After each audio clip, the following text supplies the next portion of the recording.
basic training, it's a regular job. It's a regular job that requires you to exercise. That's it. It's a mandatory. It's a regular job with a mandatory gym membership. That's it. That's right. I'm telling you. Yeah, I mean, there are firefighters in the military. There's doctors. Wait. And don't forget about colors. Like you have to. It's a regular job with a mandatory gym membership and random times where you just have to stop and salute. Yeah. So I mean, it's part of your job. You got a job where you do this sometime.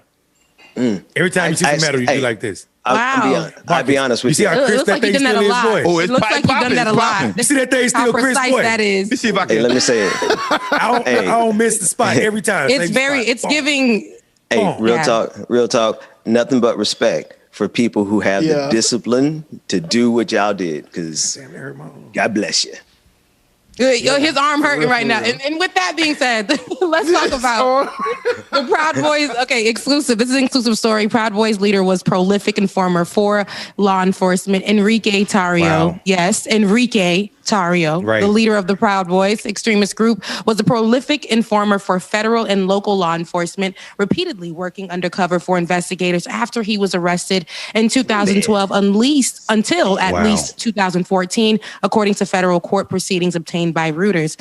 Tarrio's then lawyer, Jeffrey Feeler, was recorded in the court document as saying that his client had worked undercover in numerous investigations, one involving the sale of anabolic steroids, another regarding wholesale prescription narcotics, and a third targeting human smuggling. He said Tarrio helped police uncover 3 marijuana grow houses and was a prolific, because this word is going to be all up and through here, a prolific cooperator. Tarrio, in an interview with Reuters Tuesday, denied working undercover or cooperating in cases against others. He says, I don't know any of this. When asked about the transcript, I don't recall any of this. In an interview, Tarrio's then lawyer, Feeler, said he did not recall details about the case, but added the information I provided to the court was based on information provided to me by law enforcement and the prosecutor.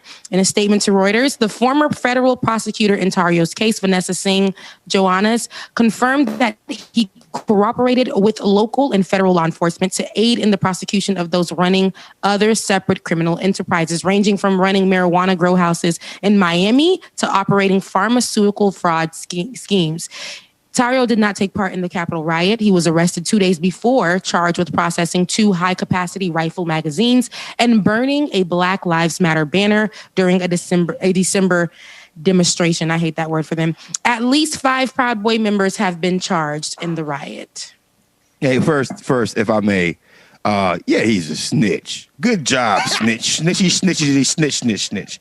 Secondly, I mean, he doesn't recall. But listen, the giveaway is right there when he's talking. Y'all see he got a Run the Jewels shirt on? He does realize that Killer Mike is not a big fan of the Proud Boys. He has a Run the Jewels shirt on right there. Right? Wow.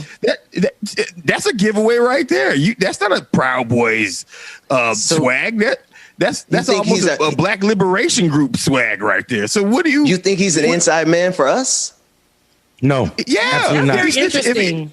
If he's snitching on Proud Boys, he is. No, he didn't. He snitched on people who grow houses, bro. He snitched on people who grow houses. He got caught in 2004. He got caught in 2004 when he was 20.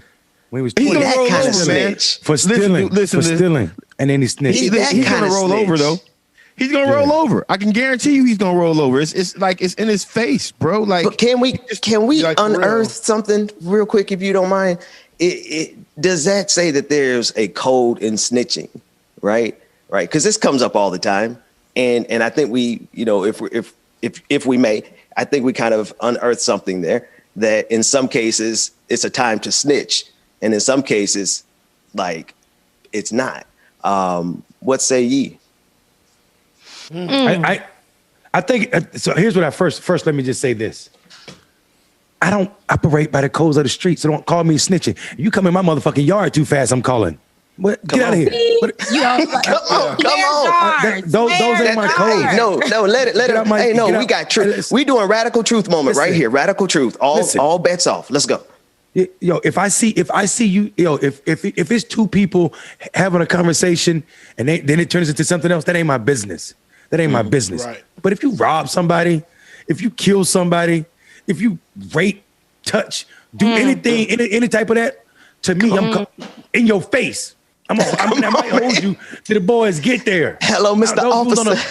Those rules don't apply to me. And don't be white. Oh man. My God, I'm gonna call when I think you did something. He's doing 37. It's 35. He's doing 37. Come get him. What? Those rules don't apply to me. I tell my brothers all the time. Y'all got a different code than I do. I don't live in the streets, bro. Those rules don't apply to me. And I think that's a very important point that you say, because a lot of times, and we're going to get back to the Proud Boys, Enrique, Tarrio, we all up in it. But Mondale brings up a good point. Like, a lot of these people are out of the streets, no longer living that life, but still abiding by these codes. Some of them never even lived in the streets and are abiding by these codes because they believe that's a part of our culture. That's a part of the sacred thing of being Black. Don't snitch.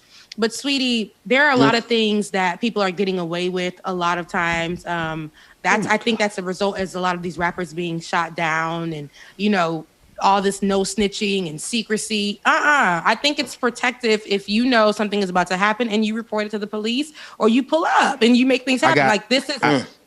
Go ahead. I'm sorry to cut you off, but we want to finish your point, Rebecca. Okay, listen, I got. Okay. Rebecca, finish. No, make sure, because finish your point, Rebecca. No. I will finish my point if need be. No one can stop me on that one. But Marcus hasn't been here in a while, and I want to get his voice out on tape. Thank you. I stand corrected. Yeah, y'all are horrible. Y'all are horrible people. That's the patriarchy in me. Yeah, my point is this right here. I'm gonna go on the side of not snitching for a second, just to be the devil's advocate, and also I might leave it a little bit. I had a kid who came and took about $400 of packages off of my door, and I caught him on my Ring camera. And I had a great opportunity to call them people on him, but I also saw legit. No, he was 24. Hell no, I'd have fucked him up. Yeah. So, right. Excuse my language. We gotta give Mondale a swear jar. Right. We're not doing that. Hey, y'all send up some coins in the super chat for the swear jar from Mondale. Yeah. So when I saw him, I went, and I knew what direction he went. I was like, oh, I know that kid. That kid must just think that I'm soft. So I strapped up right here in Atlanta. He done terrorized the kid. I strapped up.